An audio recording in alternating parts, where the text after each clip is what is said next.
Have you ever wondered what's involved in short-circuit testing? In this video, we'll take an in-depth look at the process and explain why it's so important.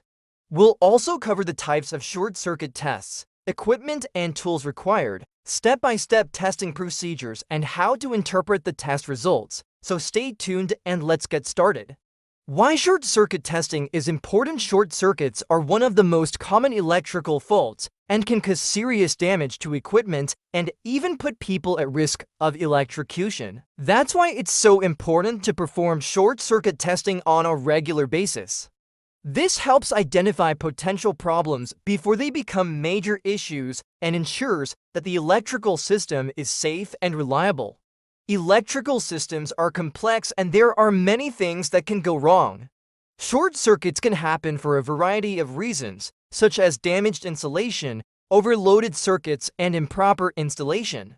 These faults can cause a range of problems, from minor equipment damage to catastrophic fires and explosions. Performing short-circuit tests allows you to identify potential issues before they cause damage.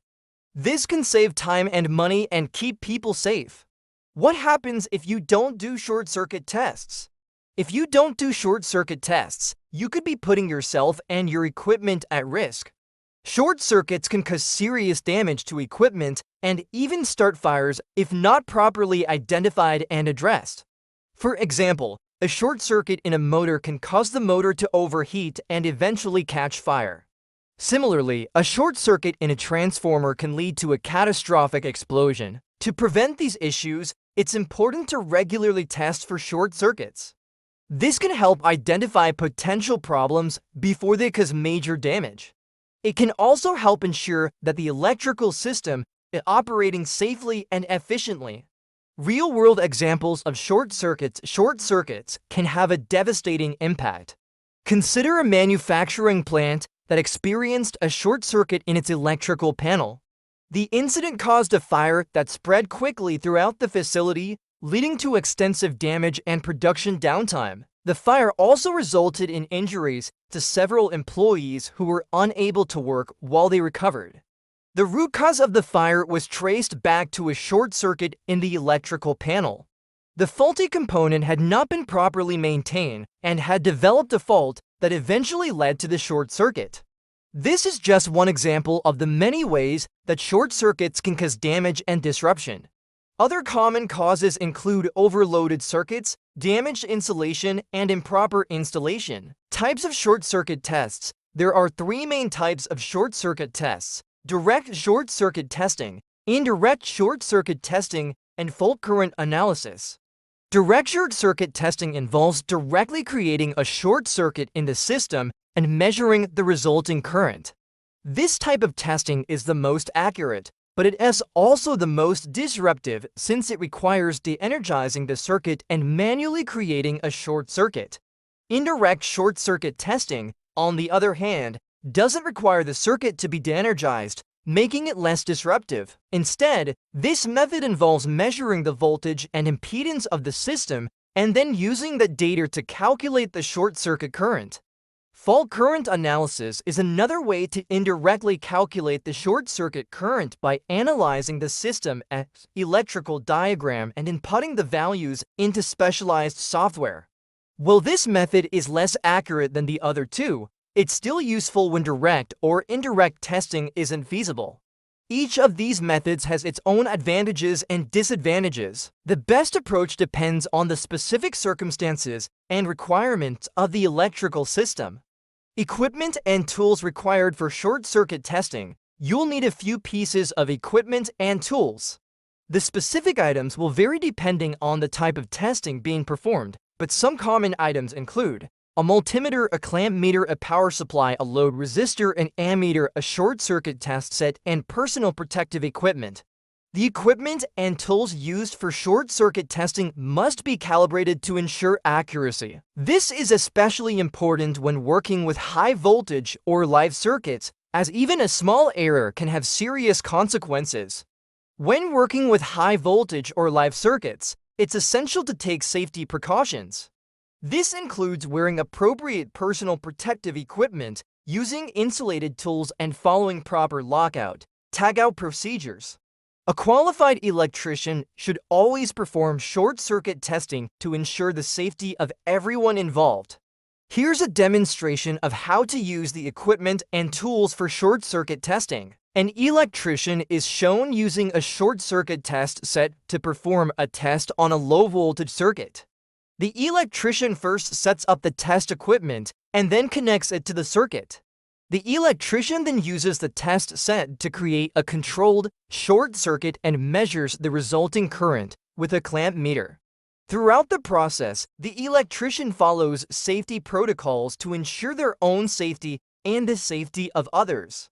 Step-by-step testing procedures. The step-by-step testing procedure for short circuits may vary depending on the type of test being performed. However, here's a general overview of the process. Before starting any testing, it's important to de-energize the circuit and lock out the energy source. Once the circuit is de-energized, the first step is to measure the voltage of the circuit using a multimeter. Next, the electrician will measure the impedance of the circuit using an impedance meter. With the voltage and impedance values, the electrician can calculate the short circuit current using the following formula. Once the short circuit current is calculated, the electrician compares it to the allowable limit. If the calculated current is within the allowable limit, then the circuit is considered to be in good condition. However, if the calculated current exceeds the allowable limit, then further investigation is required to identify the cause of the fault. Possible causes include damaged insulation, overloaded circuits, and improper installation. Once the fault is identified and corrected, the electrician can repeat the testing procedure to ensure that the issue has been resolved. It is important to document the results of the short circuit testings so that any issues can be tracked and resolved quickly. This is especially important in industrial settings where electrical faults can cause costly downtime. How to interpret the results after conducting a short circuit test. It's important to understand how to interpret the results. The short circuit current should be compared to the allowable limit set by the National Electrical Code or other relevant standards. If the measured current is below the allowable limit, the circuit is considered to be in good condition. However, if the measured current exceeds the allowable limit, further investigation is required. There are several possible causes for a high short circuit current, such as damaged insulation, overloaded circuits, and improper installation. Once the underlying issue is identified and resolved, the short circuit test should be repeated to verify that the problem has been fixed. Additionally, the electrician should consider the overall condition of the electrical system and make recommendations for any necessary upgrades or repairs. This may involve replacing old or faulty components, improving the system's grounding, and installing surge protection devices. By understanding how to interpret the results of a short circuit test, electricians can ensure that electrical systems are safe and reliable. Let's take a closer look at some of the equipment and tools used in short circuit testing. A multimeter is a device used to measure electrical values such as voltage, current, and resistance. A clamp meter is a specialized multimeter that can measure current without needing to break the circuit. A power supply provides a controlled source of electricity to the circuit. A load resistor is used to dissipate electrical energy and create a controlled short circuit. An ammeter is used to measure current in the circuit. And a short circuit test set is a device used to create a controlled short circuit for testing purposes. Personal protective equipment, such as insulated gloves and safety glasses, is also essential when working with electricity.